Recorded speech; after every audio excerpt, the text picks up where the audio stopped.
pagi ini kita akan masuk di tema yang baru tentang honor atau penghormatan. Dan topik yang saya ingin share buat saudara pagi ini adalah tentang membangun budaya hormat. Nah, beberapa saudara yang baru datang, saudara mungkin heran bahwa kami punya aturan pintu gerbang akan ditutup 5 menit sebelum ibadah. Bahwa banyak yang awalnya surprise dengan hal ini, angkat tangan. Oh, ternyata saudara nggak surprise. Tepuk tangan buat saudara. Karena sebenarnya ini salah satu nilai yang kami bangun cukup lama dan kita senang karena ini sudah mulai jadi budaya.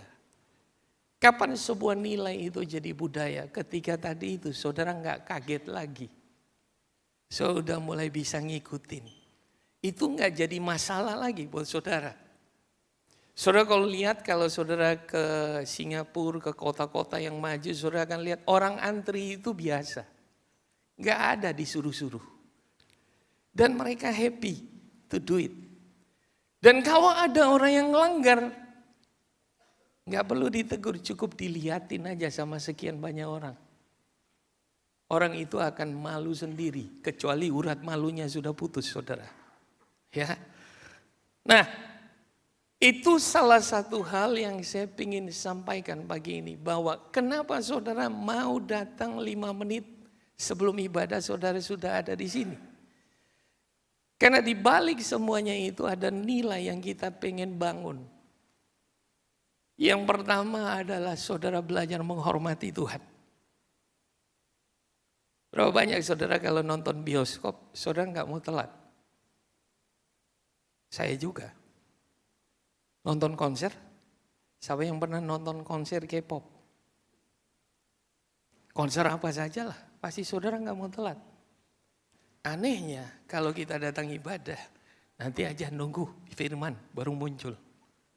Dulu begitu, sekarang nggak lagi. Kenapa? Karena kita mau belajar. Kita menghormati Tuhan. Sebab ketika dia hadir kita sudah harus ada lebih dulu. Saudara siapkan hati saudara dari rumah. Saudara datang dengan hati yang ready, yang siap untuk ketemu dia.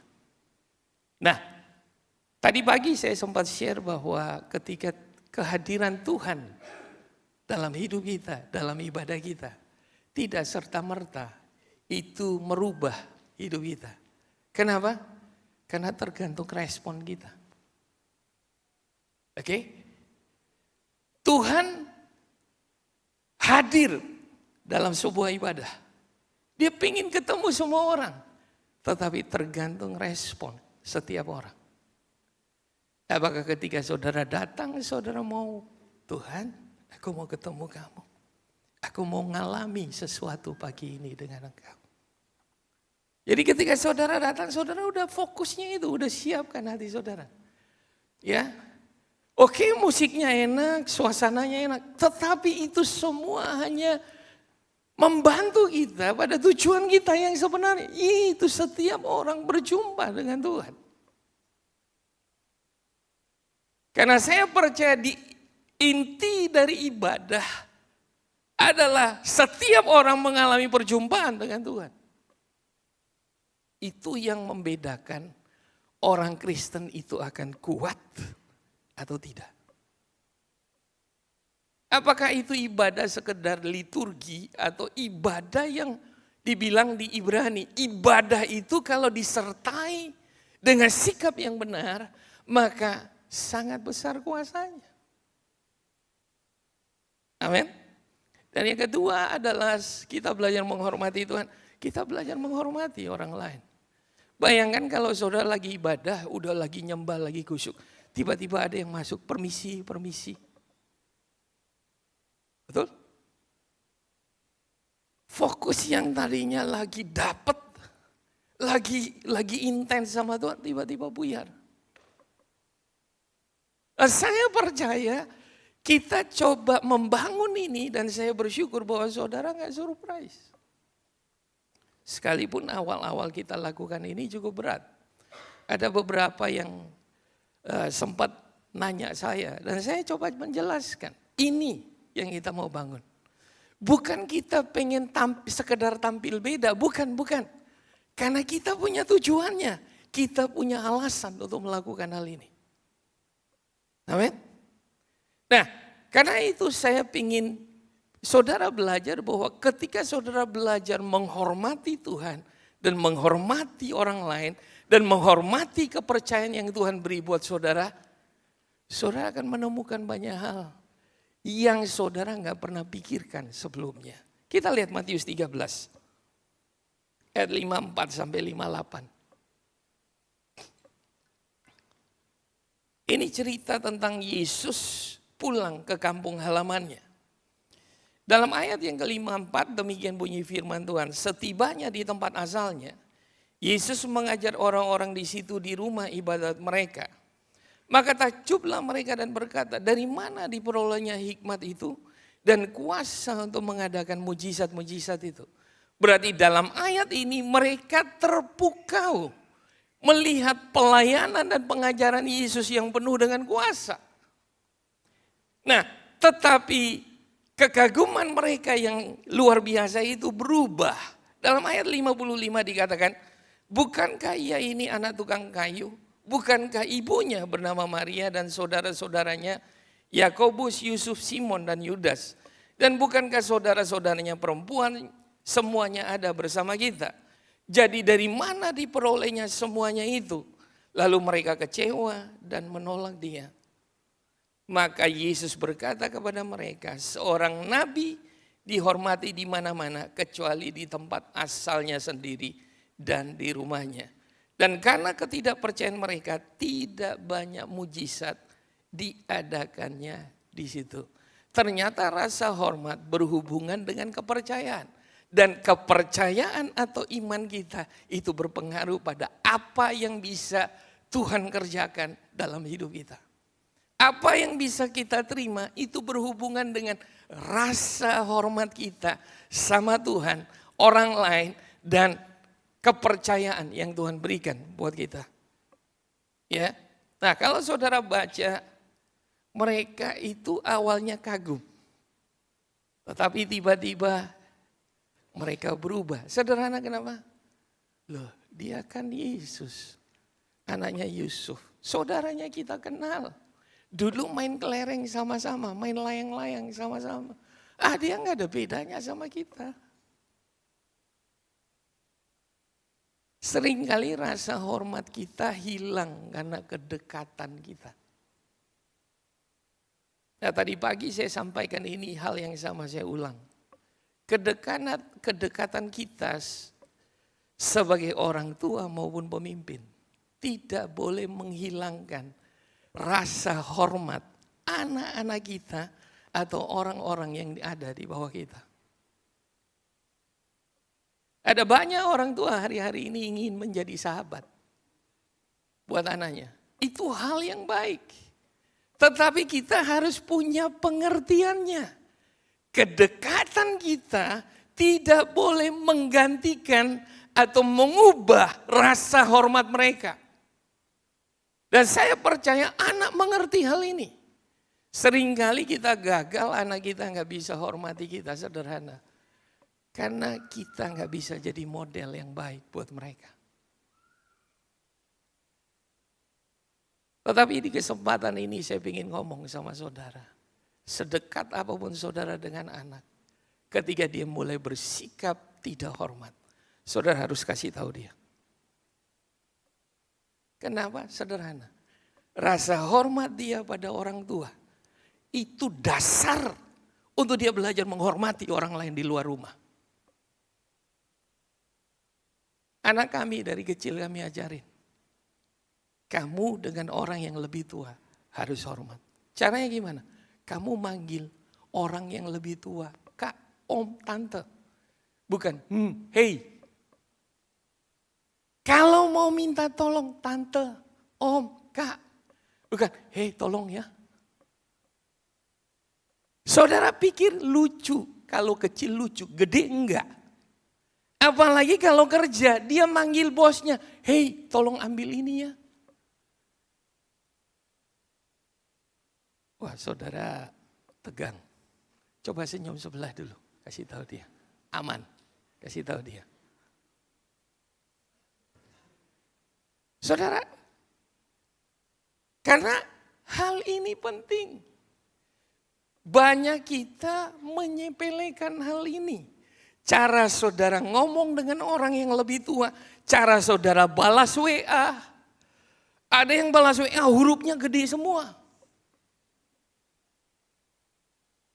Ada yang di WA nggak balas-balas.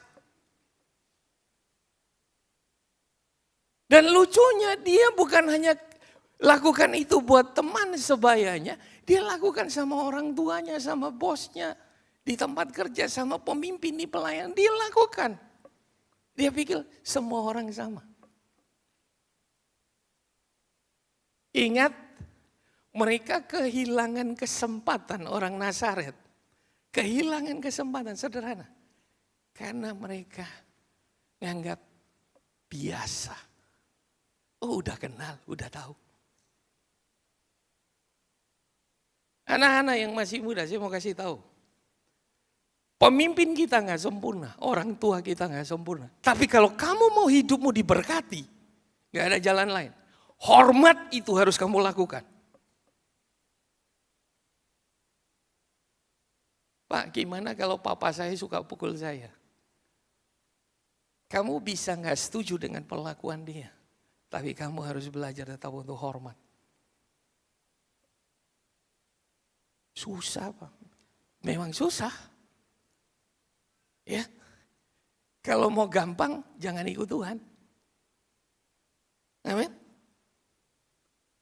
Rasa hormat kita pada Tuhan membuka kesempatan untuk menerima terobosan dari Tuhan. Kedekatan seringkali membuat kita merasa biasa dan akibatnya kita meremehkan. Saudara gak percaya, saudara dapat promosi, kita happy, kita bersyukur.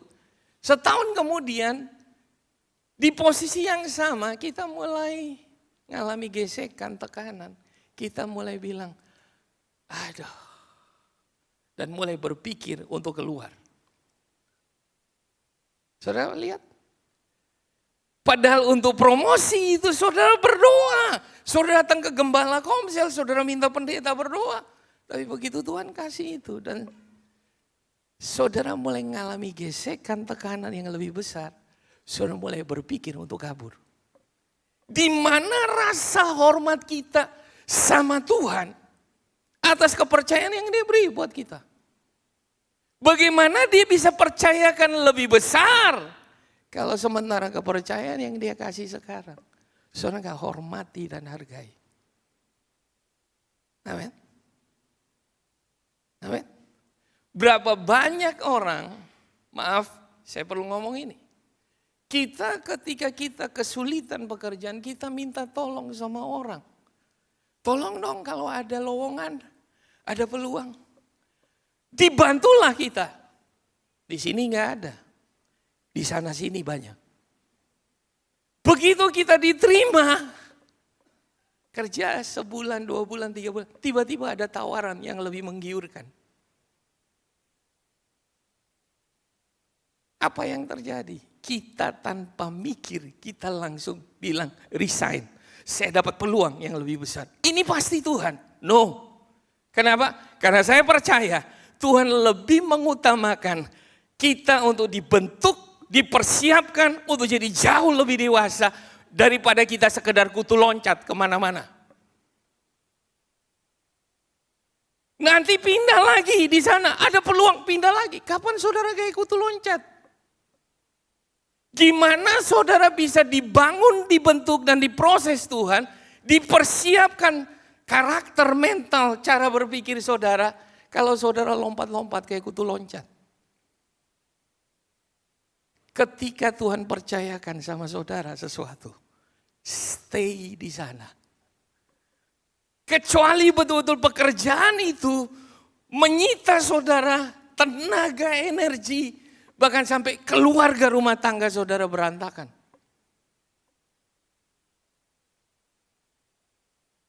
Amin. Saya tahu hari-hari ini kita semua cari cepat dan nyaman. Nah, saya kasih tahu, Alkitab ngajarin. Segala sesuatu yang diperoleh dengan cepat akan hilang dengan cepat. Tapi orang yang mengumpulkan sedikit demi sedikit yang jadi kaya. Amin. Di dunia ini ada dua jalan. Jalan yang lebar dan jalan yang sempit. Pintu yang sesak dan pintu yang luas. Yang lebar menuju pada kebinasaan. Banyak orang ke sana. Tapi jalan yang sempit menuju pada kehidupan. Yang menentukan saudara ada di jalan yang lebar atau jalan yang sempit, itu bukan Tuhan. Itu saudara sendiri. Kita yang milih. Amin. Ketika saudara belajar tentang hormat, itu jalan yang sempit. Tapi ujungnya ada pada kehidupan. Setuju? Ya. Nah, membangun budaya hormat dimulai dengan menghormati Tuhan. Semua kita menghormati orang lain karena kita menghormati Dia. Karena Dia menciptakan semua manusia menurut gambar dan rupa kita. Kita menghormati orang lain karena kita menghormati Tuhan. Dan karena Tuhan mengasihi dan menghormati orang lain, maka Dia pun pasti akan mengajarkan kita untuk menghormati orang lain. Kita lihat 1 Yohanes 4 ayat 20 sampai 21. Jikalau seorang berkata, aku mengasihi Allah dan ia membenci saudaranya, maka ia adalah pendusta. Jadi dengan kata lain gini, kalau saudara bilang saudara menghormati Tuhan, tapi saudara nggak menghormati orang lain.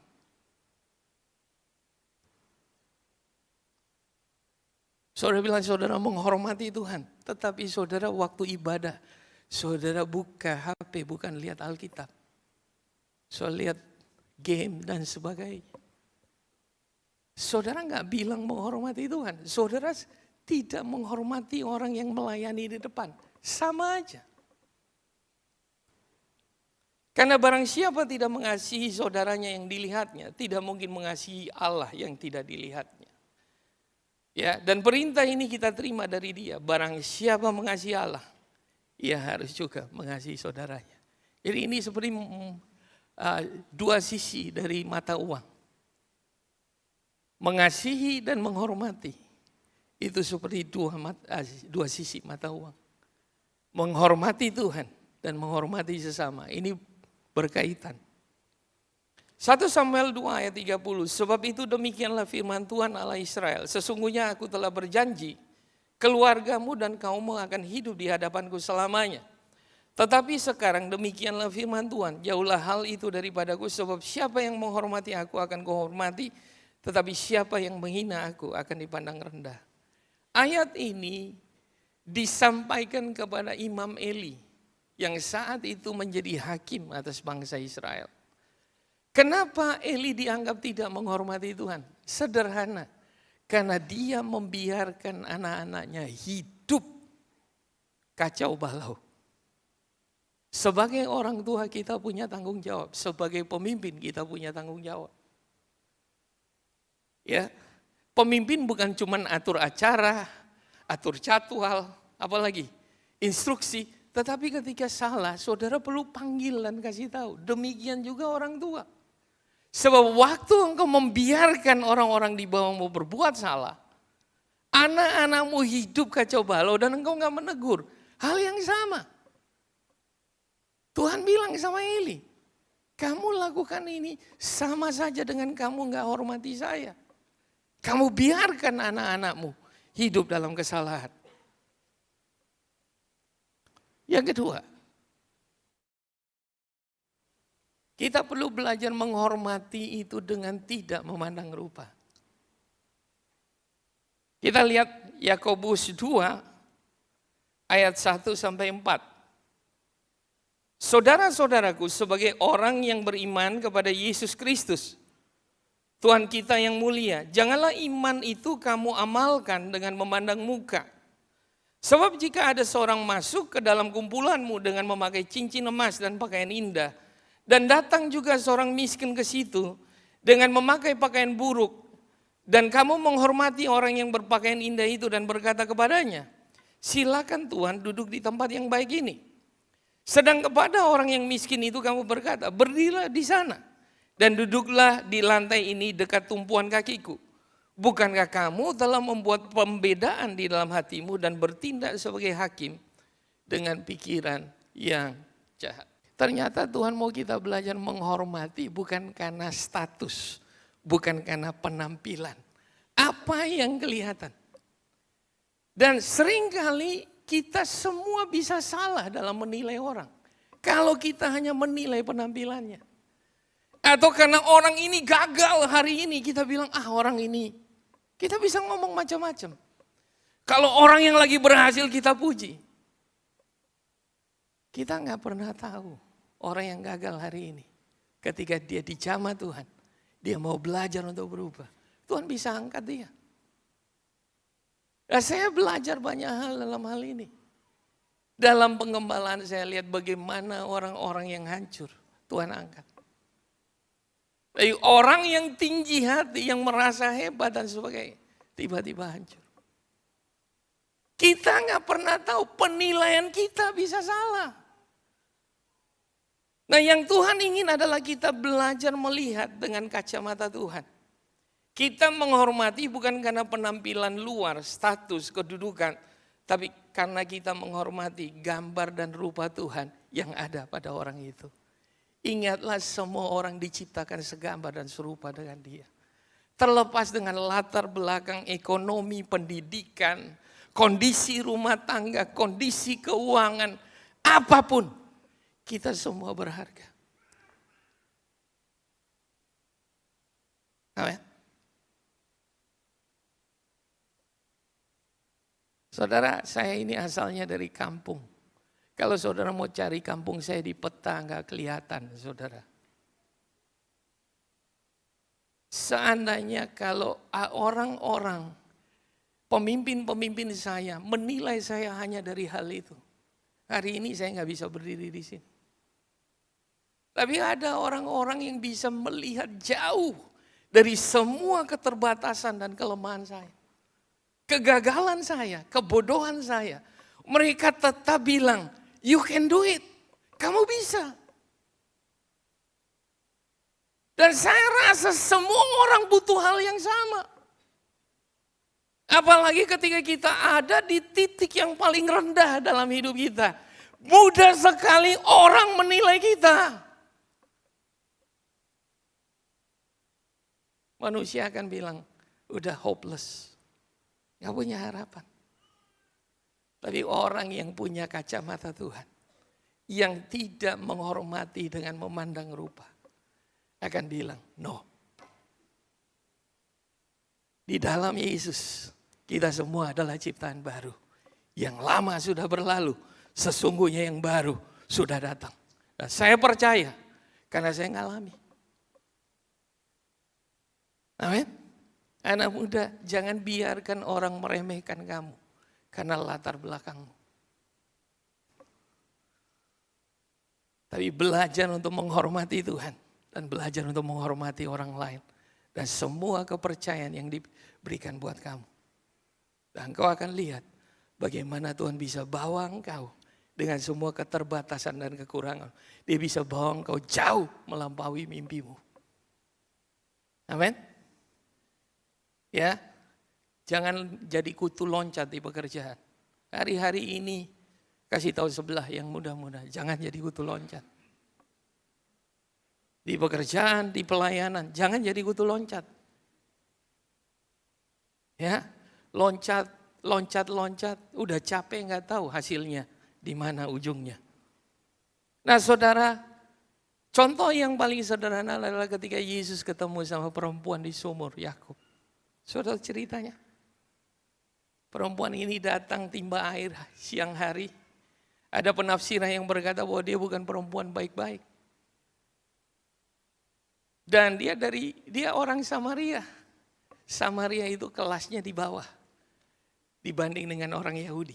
Kelasnya lebih tinggi. Tapi yang menarik, Yesus sengaja datang hari itu di situ. Murid-muridnya dia suruh pergi cari makan. Dan Yesus mulai ngomong sama orang ini. Wanita yang sembunyi-sembunyi ambil air di siang hari. Hari itu dia ketemu dengan pribadi yang sama sekali enggak merendahkan dia.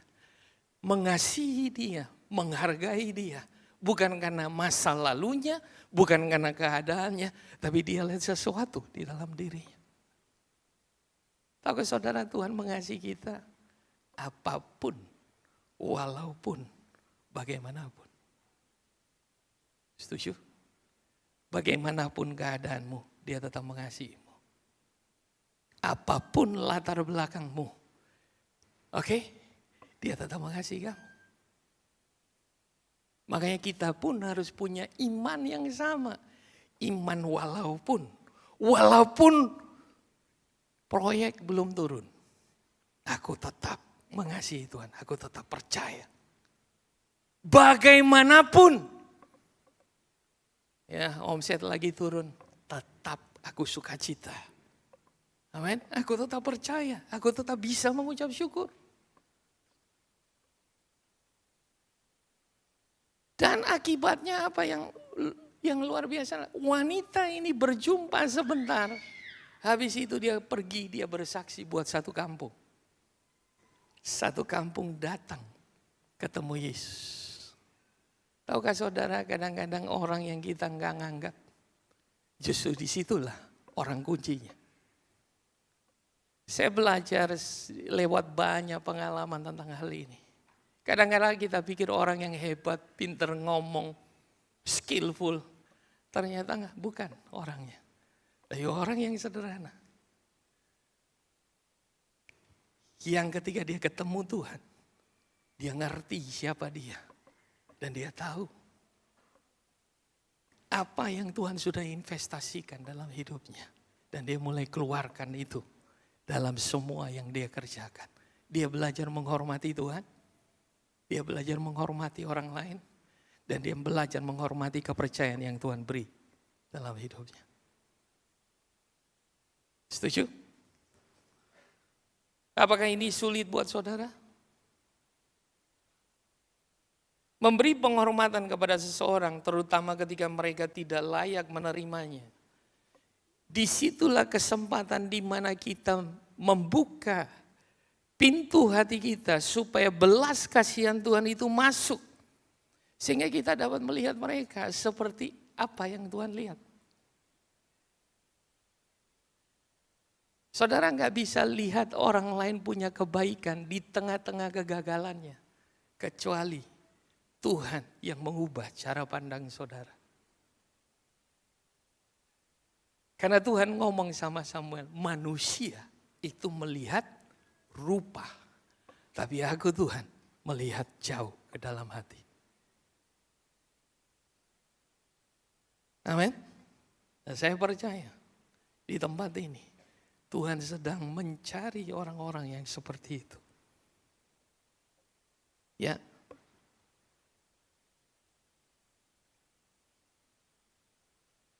Mengakui nilai dan identitas seseorang sebagaimana Tuhan melihatnya bukan berdasarkan perilaku atau pencapaian mereka. Hal ini seringkali akan membuka kesempatan bagi orang tersebut menerima jamahan Tuhan dan mereka berani mengeluarkan potensi yang ada dalam dirinya. Setuju? Ya. Yang ketiga, budaya kehormatan menumbuhkan pertumbuhan dan pemulihan. Ketika seseorang dihormati, mereka diberdayakan untuk berubah. Ketika orang gagal tapi saudara datang dan saudara bilang, no, kamu pasti bisa. Tuhan mengasihimu, kamu jangan lihat dirimu kayak gini. Ini di budaya iblis. Ayo, kalau ada yang salah, ada yang kurang, perbaiki. Amin. Setuju? Nah, hal yang sama ketika Tuhan ketemu dengan Zakeus. Zakeus itu tukang pajak dan dia bukan tukang pajak yang baik. Makanya orang gak suka sama dia. Saudara tahu kalau pejabat Kalau baik, kaya, pasti dihormati. Sakeus mau melihat Tuhan. Dia ini pendek, nggak ada orang yang mau kasih jalan buat dia. Sudah pendek, jahat lagi. Ya, siapa yang mau lihat dia? Orang akan bikin gini, nggak mungkin orang ini bisa berubah. Korup. Ya, tapi saudara tahu waktu Tuhan ketemu dia, Tuhan berhenti di sebuah pohon lalu Tuhan noleh ke atas. Hei Jerry, turunlah. Oh bukan ya, Sakeus. Sakeus turunlah, sebab hari ini aku harus menumpang di rumah. Semua orang abaikan dia. Tapi orang ini mau bilang, hari ini aku harus datang ketemu kamu. Kita nggak pernah tahu apa pembicaraan mereka di meja makan ya. Betul ya? Tapi selesai Yesus bicara, Sakeus berdiri. Sakeus buat pengumuman. Mulai hari ini, kalau aku pernah nipu orang, aku ganti sekian kali lipat. So lihat. Kalau kita bisa melihat dengan kacamata yang berbeda, dan kita mulai belajar untuk memperlakukan dengan rasa hormat. Kita belajar untuk care, kita belajar untuk dorong. Memang benar dia kurang, memang benar dia jahat, memang benar dia begini. Tapi saudara nggak pernah tahu, sekalipun dalam keadaan seperti itu, Yesus itu datang dan Yesus ngomong. Ajak dia ngobrol. Yesus nggak bilang, kamu ya udah pendek jahat lagi. Kan nggak gitu. Yesus datang dan belajar untuk ngobrol biasa dengan dia. Tahukah saudara, ketika saudara mulai merubah respon saudara dalam menyikapi orang-orang tertentu seperti Sakeus, saudara nggak pernah tahu bahwa itu jembatan yang Tuhan pakai untuk menjamah hatinya dan mengubah hidupnya. Tuhan butuh orang-orang seperti ini yang mau berdiri jadi jembatan. Tetapi sebelumnya orang ini harus kacamatanya diganti. Kasih tahu sebelahmu, kacamatamu buang yang lama, pakai yang baru. Ingatlah selalu bahwa budaya kehormatan berfokus pada identitas ilahi dalam Kristus. Kita semua berharga, kita semua penting, kita semua dikasihi. Amin. Bukan karena apa yang kita lakukan, bukan karena apa yang kita capai. Karena pencapaian kita hari ini, bulan ini, tahun ini, besok kita belum tahu. Kita sudah berusaha, kita berdoa, kita berusaha lakukan yang terbaik. Tetapi ketika proses itu datang, kita bisa gagal. Jadi kalau penilaian kita menilai diri kita hanya berdasarkan pencapaian, saudara pasti stres. Tuhan gak mau identitas kita dibangun di atas dasar pencapaian kita. Dasarnya cuma satu. Dasar yang kokoh adalah apa yang Tuhan Yesus sudah lakukan buat kita di atas kayu salib. Makanya waktu Yesus lihat Sakeus, dia lihat dari kacamata kasih. Bukan dari kacamata pencapaian. Setuju? Yang berikut. Menghormati otoritas. Tiap-tiap orang harus takluk kepada otoritas pemerintahan yang di atasnya. Sebab tidak ada otoritas yang tidak berasal dari Allah dan semua otoritas yang ada ditetapkan oleh Allah. Jadi barang siapa melawan otoritas, ia melawan ketetapan Allah dan siapa yang melawannya akan dihukum. Ini saya ambil dari terjemahan New English Translation, NET. Saudara, di situ saudara lihat ada payung. Otoritas itu seperti payung. Mungkin sudah lama saya share tentang payung otoritas. Ya, kalau saudara belajar otoritas, saudara akan ketemu gambar ini. Saudara pernah lihat nggak orang jalan di jalan, pegang payungnya dibalik, pegangannya di atas, kepalanya di bawah, pernah? Gak pernah kan? Tapi saya sarankan, Kalau saudara mau jadi viral, sebentar pulang hujan, saudara keluar, saudara pakai payung, dibalik. Lalu saudara bilang sama temannya, tolong dong videoin.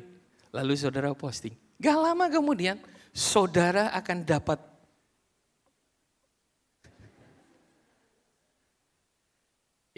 komen.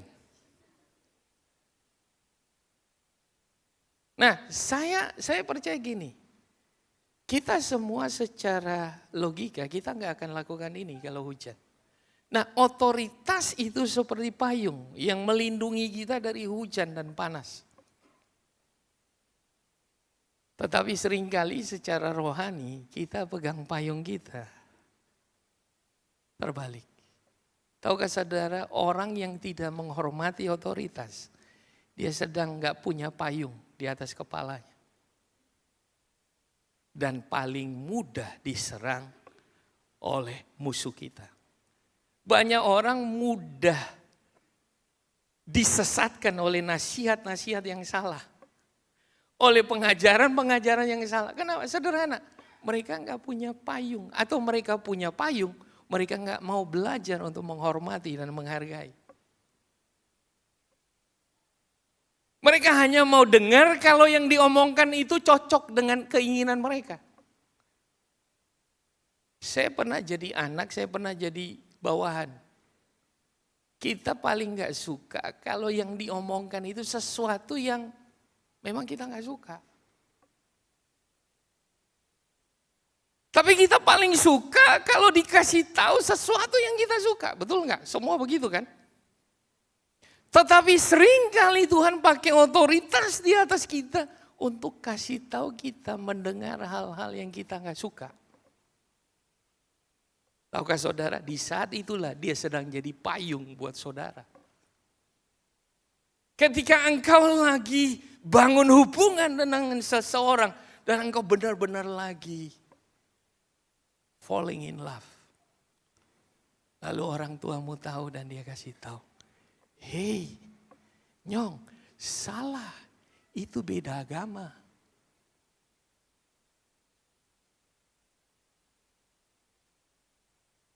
Belum yang lain. Ingat, otoritas itu payung. Ketika engkau main game, terus mama bilang berhenti. Pergi bantu orang tua. Dia sedang kasih payung buat kamu. Setuju? Setuju? Di pelayanan juga sama. Ketika engkau mulai malas datang pelayanan. Ketika engkau mulai gak jalan sesuai kesepakatan. Kamu dipanggil dikasih tahu. Kamu mau tahu? Waktu kamu gak taat, kamu gak ada, kamu gak punya payung. Dia kasih tahu kamu sebagai payungmu.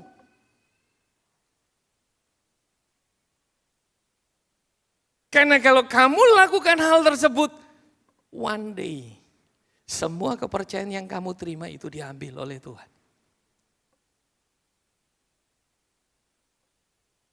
Amin. Setuju? Kita lihat Roma 12 ayat 10. Budaya hormat dibangun dengan kita belajar saling mendahului dalam memberi hormat. Jadi kalau saudara ketemu orang Jepang, saudara tahu budayanya? Hai. Coba balik bilang. Hai.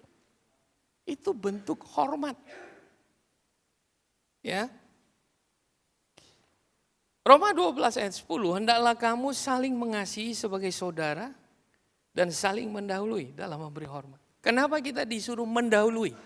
Karena saudara mesti mengerti prinsipnya. Matius 7 ayat 12. Perlakukanlah orang lain seperti kalian ingin diperlakukan oleh mereka. Itulah inti hukum Musa dan ajaran nabi-nabi. Kenapa kita disuruh saling mendahului dalam memberi hormat? Sederhana. Karena kalau kamu mau dihormati, kamu harus menghormati lebih dulu.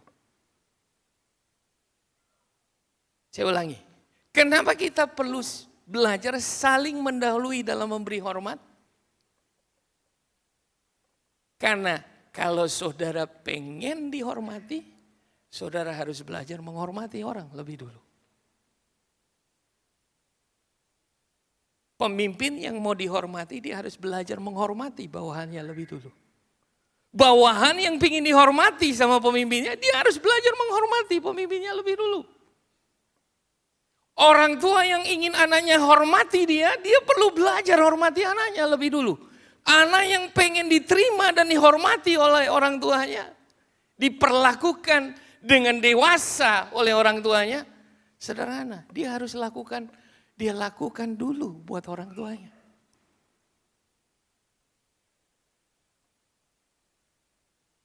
Bisa jelas? Apa yang kita bisa lakukan? Yang pertama, belajar datang tepat waktu. Yang kedua, pegang janji. Seperti tadi saya bilang, kalau saudara sudah diterima kerja, udah sign kontrak itu janji. 1 tahun, selesaikan. Kalau ada tawaran, tunggu 1 tahun. Ingat, kalau saudara selesaikan, saudara akan punya nama baik. Perusahaan yang baik tidak akan hire orang yang lompat-lompat. Percayalah. Saudara bikin CV, banyak sekali perusahaan-perusahaannya. Dilihat, ini kerja 6 bulan, ini kerja 3 bulan, ini kerja 9, paling lama yang 1 tahun. Sekalipun kamu prestasinya bagus dicoret. Amin. Belajar mendengarkan. Ya, ini saya perlu belajar. Belajar untuk mengantri. Saya lihat kalau di toilet itu atau pas pulang ibadah 2 biasanya. Mau nggak saudara ngantri? Saudara merasa, Pak saya lagi ada janji. Saudara tahu ada orang lain juga yang punya janji.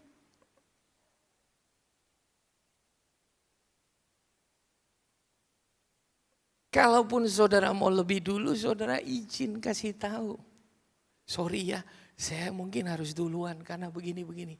Kalau orangnya ngerti silakan. Tidak bermain HP pada waktu ibadah, di sini nggak ada, amin. Atau tidak tidur pada waktu ibadah.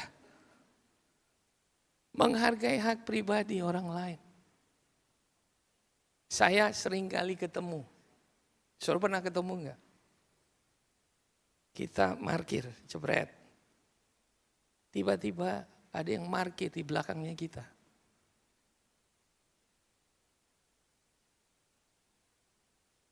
Dan lucunya itu di depan rumah kita.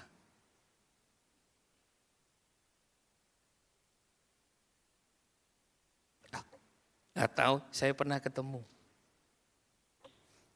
Acara putar sound besar-besar. Sampai jam 11, jam 12 malam. Kira-kira saudara menghormati orang lain nggak?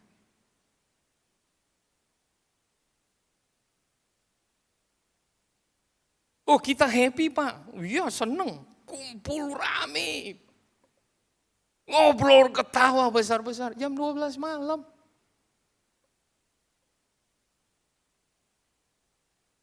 Apalagi kita orang timur, kalau mau Natalan itu musiknya boom, sana boom, sini boom. Pernahkah saudara mikir kita nggak hidup di dunia sendiri? Ada orang lain yang mungkin anaknya lagi sakit. Ada orang lain yang besok pagi harus kerja. Kebebasan kita itu bukan berarti kita harus mengganggu kebebasan orang lain. Amin. Tidak menggosip atau membuli orang yang lebih lemah atau kurang. Saya percaya di Rock Timika nggak ada. Kalau ada bertobat. Yang terakhir, waktu saya tinggal 3 menit. Yang berikut adalah menghormati adat istiadat. Saya tanya sama saudara, saudara hidup punya adat enggak? Adat istiadat. Setiap suku itu punya adat istiadat, tradisi. Nah seringkali kadang-kadang kita nih miss di sini. Bagaimana kita berurusan dengan tradisi. Kalau yang ekstrim bilang semua tradisi itu enggak sesuai firman. Harus kita lawan. Enggak. Menghormati seseorang atau apapun, artinya gini, kita menempatkan dia pada tempat yang benar. Ya. Bentuk kita menghargai atau menghormati adat istiadat adalah dengan menyikapinya secara bijaksana. Menaruhnya dalam terang firman Tuhan. Nah, kita belajar dari sikap Yesus terhadap tradisi atau budaya atau adat yang dia hidupi. Yang pertama, Yesus menghormati adat yang sesuai dengan firman Tuhan, dengan kebenaran. Makanya di situ saya taruh selektif. Ya. Yesus tetap disunat pada hari ke-8, dia merayakan Paskah, dia tetap bayar pajak, ya. Dia tetap pergi ke sinagog, ya. Nah, nanti saudara bisa baca karena waktu. Yang kedua, Yesus bersikap tegas pada adat istiadat yang menggantikan firman Tuhan. Markus 7 ayat 8 sampai 13, tolong ditampilkan, cepat aja. Nah, saudara nanti baca dari awal ya, tetapi saya ini hanya ambil beberapa ayat. Perintah Allah, ini Yesus ngomong dengan orang Farisi, ahli Taurat. Perintah Allah kamu abaikan untuk berpegang pada adat istiadat manusia. Yesus berkata pula kepada mereka, sungguh pandai kamu mengesampingkan perintah Allah supaya kamu dapat memelihara adat istiadatmu sendiri. Karena Musa telah berkata, hormatilah ayahmu dan ibumu, dan siapa yang mengutuki ayahnya atau ibunya harus mati. Tetapi kamu berkata, kalau seorang berkata kepada bapaknya atau ibunya, apa yang ada padaku yang dapat digunakan untuk pemeliharaanmu sudah digunakan untuk korban, yaitu persembahan kepada Allah. Maka kamu tidak membiarkannya lagi berbuat sesuatu pun untuk bapaknya atau ibunya. Ayat 13, dengan demikian firman Allah kamu nyatakan tidak berlaku demi adat istiadat yang kamu ikuti. Dan banyak hal lain seperti itu yang kamu lakukan. Nah ini awalnya bicara tentang cuci tangan. Lalu larinya Yesus ngomong sampai pada adat atau tradisi. Kenapa? Sederhana saudara. Ada adat-adat yang memang tidak sesuai dengan kebenaran firman. Saya keturunan Chinese dan ada adat yang baik yang sesuai kebenaran, tapi ada juga adat yang enggak sesuai. Dalam setiap budaya atau suku yang saudara hidupi itu pasti ada dua sisi ini. Nah, kita harus cukup bijaksana yang sesuai dengan kebenaran saudara terima, enggak ada salahnya. Tetapi yang bertentangan, saudara harus punya sikap, ya, yang cukup tegas. Saya berharap ini nanti bisa didiskusikan di Komsel, ya. Yesus berfokus pada manusia yang diciptakan segambar dengan Dia. Semua adat istiadat untuk bermanfaat bagi manusia, bukan sebaliknya. Kita lihat Markus 2 ayat 27 sampai 28. Lalu kata Yesus kepada mereka, hari Sabat diadakan untuk manusia dan bukan manusia untuk hari Sabat.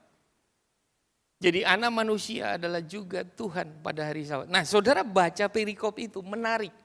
Ceritanya Yesus dan murid-muridnya jalan.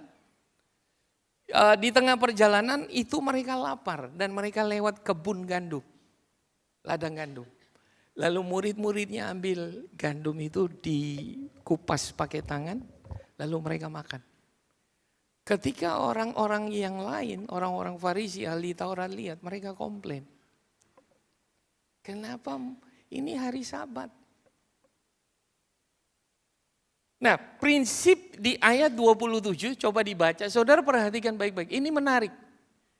Kata Yesus kepada mereka, hari Sabat diadakan untuk manusia. Dan bukan manusia untuk hari Sabat.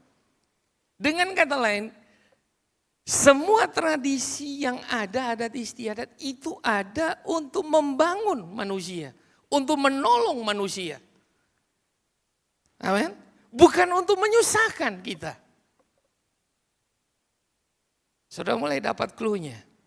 Karena saya temukan dalam beberapa suku itu budayanya agak sedikit berlebihan. Tidak membangun, menolong kita, malah jadi beban buat kita. Ya. Makanya dibilang Yesus, manusia, Sabat itu untuk manusia atau manusia untuk Sabat. Saudara ngerti? Sabat itu bicara tradisi Yahudi. Tradisi buat manusia atau manusia untuk tradisi. Tradisi untuk keuntungan manusia, untuk membangun manusia, atau manusia ada untuk hanya sekedar membangun tradisi.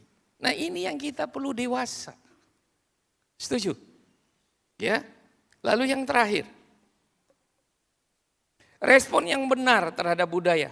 Uji dengan firman Tuhan. 1 Tesalonika 5:21 bilang ujilah segala sesuatu dan peganglah yang baik. Hargai budaya sesuai dengan kebenaran firman. Lihat 1 Korintus 10 ayat 23. Segala sesuatu diperbolehkan, benar, tetapi bukan segala sesuatu berguna. Segala sesuatu diperbolehkan, benar, tetapi bukan segala sesuatu membangun. Segala sesuatu termasuk di situ makanan. Kita bebas makan apa saja, tetapi apakah itu berguna? Apakah itu membangun? Termasuk tradisi. Adat. Apakah itu membangun? Apakah itu berguna? Ya. Jadi yang terakhir, yang ketiga, ingatlah kita adalah ciptaan baru. Kita warga kerajaan surga, kita sudah ditebus dari cara hidup yang sia-sia oleh darah Yesus. Termasuk tradisi yang salah. Kita semua sudah ditebus dari hal itu. Ya. Sampai di sini ini yang saya bisa sampaikan buat saudara. Kiranya Tuhan memberkati kita semua.